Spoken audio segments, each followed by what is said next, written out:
All right. Questions for Tristan? Start with Mark Murphy. Hi, Tristan. Hi. Oh, there's no video. I can't see him. Oh, what's going on, Mark? Hey, you had such a long association with one team in this league, which is, I guess, kind of unique now. How hard was that decision, and what led to it? No, like you said, spending my first 9 years in the league with Cleveland Cavaliers, and obviously being drafted there at 19 and winning a championship and having a lot of success, but also going through the process of what it takes to be at the mountaintop. Of course, it's tough, but that's part of chapter in life. I think in life you go through different phases, different chapters. It's like a book. So, I had an amazing opportunity to be able to play for a franchise for 9 years, and Dan Gilbert and the whole staff and the front office and everyone that was a part of that to give me the opportunity to play that many years and believe in me. I appreciate that, but at the end of the day, it's a business, and I think this is the best decision for me in my career and the point that I'm at to join a team that's trying to do something special. And for me, being to 4 straight finals and winning a championship and knowing what they're trying to achieve, and they want to go to the promised land, if I could come here and help be a part of that and get them over that hump, that'd be an honor. Adam Himmelsbach. Hey, Tristan, can you kind of walk us through a little bit the process? Like, obviously, at what point the Celtics reached out to you and what they kind of described their vision to you of how they feel like you can fit in here and why you chose that this was the best place for you? Yeah, I think a coach always told me usually the team that you have a lot of success against or beat up against a lot in years in the playoffs, they usually want you to join their side when you're available or when you become a free agent. So, I've always heard the rumblings about or ramblings about Celtics interested in me, and I got a good relationship with with Jalen. I've known Jalen since he first got drafted, and JT. We've talked and he's reached out to me, after the deadline and all that stuff about coming to join them. So, when free agency started, it's not July 1st, it was December 1st or whatever the day was, or November, whatever it is. I'm just all confused with my days because nothing's in NBA order anymore. But, Mr. Ainge called me around when I was able to give those phone calls, and he told me about how much he loves my game and how much I could be a great piece of this team and a missing piece to what they're trying to accomplish. And the fact that Kemba reached out to me, and I've known Kemba since we both played in high school when he was at Rice and I was at St. Benedict. So I've had relationships with all these guys, and for them to be felt like I was wanted and felt like they really wanted me to be a part of what they're trying to accomplish. It was a pretty easy decision. Jared Weiss. Hey, Tristan, you were just talking about trying to help this team get over the top. As someone who's been to the finals a bunch of times and has even knocked this team out of the conference finals a bunch of times, can you kind of elaborate on what the difference is between getting to the conference finals and actually getting over that hump and even winning the championship? I think every year it's different. I think depends on, it's all about the matchup, right? So I think for this team, what really attracted me to the Celtics is how young and talented these guys are.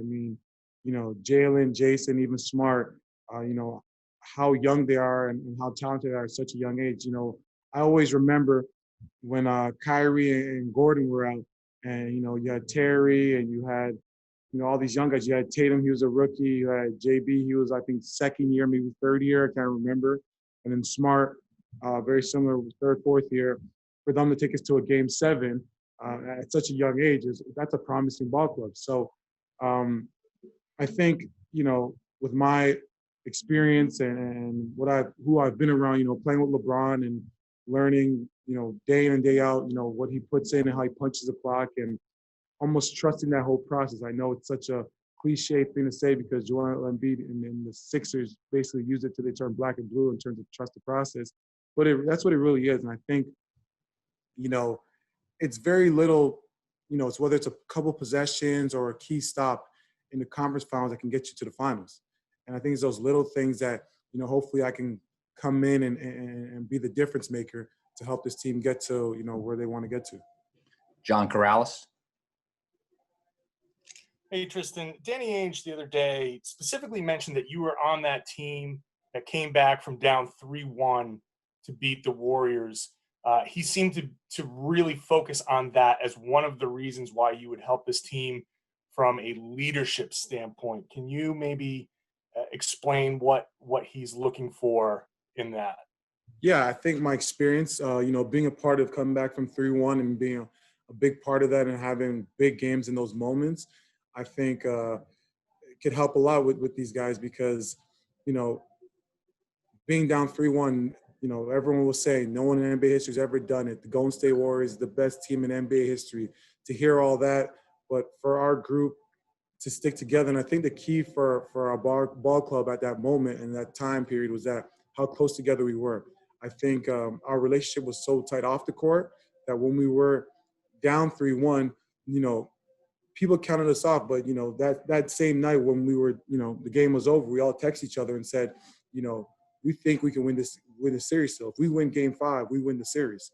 And, LeBron texted everyone and said, if you don't think we have a chance to win game 5 or win the series, then don't come on the plane. And that's something that as a leader and a young guy, hearing your leader say that and how much he believes in his ball club, it says a lot. And it almost gave the guys that maybe weren't sure if we could actually do it, it gave them faith and hope. And to experience that, it's a once-in-a-lifetime opportunity to be a part of something like that. So for me to be able to, share my wisdom from what I learned from Bron to pass down to these guys, it's what the NBA is about. I think this is a fraternity, and whenever you have the chance to play with greatness or, one of the best players to ever play our game, you always want to pass down the wisdom. So if I can pass wisdom down to, JT or Jalen, then he's going to pass it down to the next young guys that are coming up.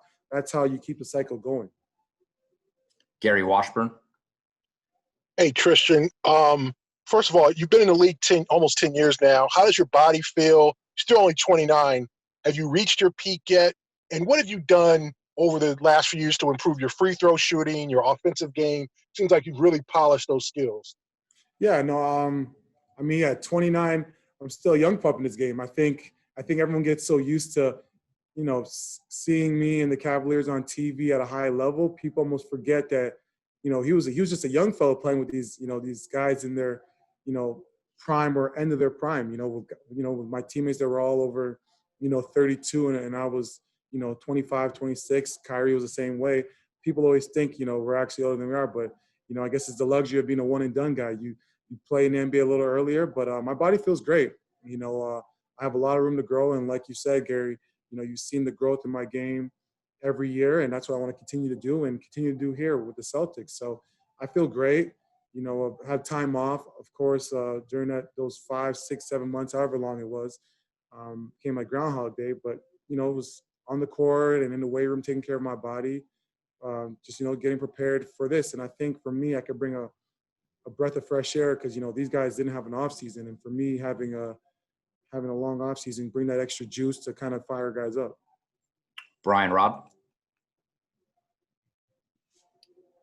Hey, Tristan, just want to see if you've been able to talk with Brad much yet in terms of what he kind of envisions for your role on the court and where typically you think you'll be able to help this team the most based on what you seen that they have so far. No, Coach Stevens, me and him talked, and I think, he said everything that I was expecting for him to say in terms of just, with this ball club, I could just be myself, come out and of course, share my wisdom, whether the good stuff or the bad stuff that I've seen or been around to help these guys continue to grow, to become better pros and bring us together as a team in terms of leadership-wise, but in terms of offensively, defensively, bringing that energy. I think my energy is going to ignite the team, and that's what he was saying to me that, I got to be the motor that jumpstarts the team and get us going. So, I've always had that role, and, I've been like that since day one. So coming in, I'm going to play harder than the big against that I'm going against. Whoever I'm playing against, play harder than them, and, that's contagious. And I think, everyone around the league knows how valuable that is. So, just being myself, and I think it's worked out pretty well for me. And I think, for this ball club, it can help them a lot. John Corrales. Tristan, you obviously played a lot with one of the greatest players ever, and now you're playing The greatest with- player ever. That's fair. With now you're playing with a guy in Jason Tatum that's looking to make a leap into, an MVP type conversation. What knowledge can you impart on Jason after having seen what it takes to achieve that level of greatness in the locker room? I think for JT, just keep working, just keep your head, just in the gym. And JT's been in here every day working hard, working on his game. And I think, since his rookie year and in those playoffs, everyone saw the oozing potential and saw that, this kid has what it takes to be an MVP conversation. And this season, I mean, even last season before the pandemic hit, he was, that game in Utah and in LA, the way he was playing. And I watch a lot of those Celtics games. So the way he was playing at a high level, he was putting himself in that conversation. So I expect for it to keep going like that and trending in that direction. So for my advice to him is, whatever you're doing, keep doing. Keep working on your game, keep watching film. Whatever's been working for you, keep doing that. And also, never be afraid to, speak up. If you see something that's not right, you've earned the right with this ball club to speak up and say your mind. You know right from wrong, and you're the type of guy. I always preach that, if you're a guy that punches in the clock and does the right things every day, you earn the right to light a fire under your teammates' ass or call them out, and because we all expect the best from each other. I want Jason to be the best Jason he can be, and he should want me to be the best Tristan I can be, and that's what real brotherhood. That's what leadership is about, and that's how you take your game to the next level. Because playing with Bron, he'll call us out and want us to be better, but we'll hold him accountable the same way. And once you're able to do that and your teammates respect that, that's when your game goes to a whole nother level. Final question for Tristan, Chris Ryan. Hey, Tristan, wondering, in what ways specifically you think you bring this team over the top, particularly in regards to physicality and toughness? Yeah, no, definitely physicality and toughness. I think, Smart was a bulldog, and he's done a great job, since he's come here day one, not backing down from anyone. And I think he's done that awesome at the guard position. I think for me now at the big position, bringing that same energy and, playing against you guys seen or saw me enough to see how I play, and I'm going to play the exact same way. When I was in a Cleveland Cavaliers jersey playing you guys in the playoffs or in the regular season, I'm going to bring that same greatness and toughness. And, you saw in the Miami series, their bigs are playing at a high level and playing well. So for me, it's to come in there and, try to slow those guys down and make it tough for them. And, like Big Perk would say, lay that wood. All right, we're going to wrap it up right there. Thanks, Tristan. Yep. Thank you, guys.